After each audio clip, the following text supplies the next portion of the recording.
በዓለም ጤና ድርጅት መረጃ መሰረት እንደ አውሮፓውያን አቆጣጠር በ2021 በአውሮፓ ብቻ ከ150 ሚሊዮን በላይ ሰዎች የአእምሮ ጤና ችግር ጋር ይኖራሉ። በየዓመቱ ከ5 አሜሪካውያን አንዱ የአእምሮ ጤና ህመም ያጋጥመዋል። መንግስታትና የጤና እንክብካቤ አቅራቢ ባለሙያዎች ይህንን ችግር ለመፍታት አርቲፊሻል ኢንተለጀንስን እንደ አዲስ መፍትሄ እየተጠቀሙበት ነው። ኤአይ የአእምሮ ጤና አገልግሎትን በማቀድ በማህበረሰብ እንዲሁም በግለሰብ ላይ ያሉ የአእምሮ ጤና ችግሮችን በመለየትና በመከታተል ያገለግላል።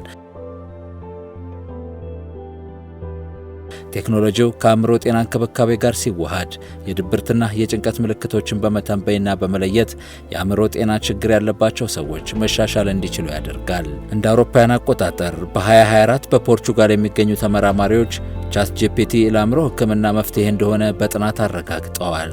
በጥናቱ መሰረት ከቻትጂፒቲ ጋር ጊዜ ያሳለፉ የአእምሮ ህመምተኞች ከመደበኛው ቴራፒ፣ መድኃኒትና ሌሎች የሕክምና ድጋፎች የበለጠ የህይወት መሻሻል አሳይተዋል። የኤአይ ሞዴሎች በቴራፒ ጊዜ የንግግር ዘይቤን በመተንተን የጭንቀት ስሜትንና የአእምሮ መዛባት ምልክቶችን ለመለየት ጥቅም ላይ ይውላሉ።